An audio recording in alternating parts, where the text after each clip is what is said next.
එච්චර දුක් විඳලා මහන්සි වෙලා හම්බ කරලත් මෙහෙන් යනකොට මොකවත්ම ගෙනියන්න බැරි නම් ඒ ක්‍රමය එච්චර සාර්ථක නෑ. ඒ ක්‍රමය තුල එච්චර දියුණු බවක් නෑ. එච්චර දුක් විඳලා හම්බ කරලා ඔක්කොම ලෝකයට දාලා ඇඳිවතටවත් උරුමයක් නැතුව පෝෂණය කරපු ඇඟත් මෙහෙන් දාලා යනවා. මේ ඇඟ පෝෂණය කරන්න කොච්චර කැප වුණාද?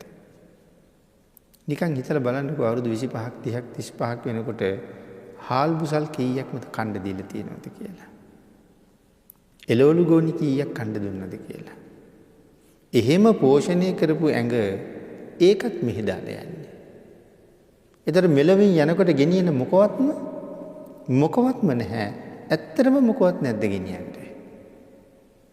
ලෝකේ දියුණුම ක්‍රමය කියලා දුන්නේ භාග්‍යතුන් වහන්සේ. භාග්‍යතුන් වහන්සේත් කියලා දුන්න හම්බ කරන ක්‍රමයක්. ඒ ක්‍රමයට හම්බ කරපු මොකවත්ම මේ ලෝකේ තියලා යන්නේ නැහැ. සේරම මං එනකොට අරන් යනවා.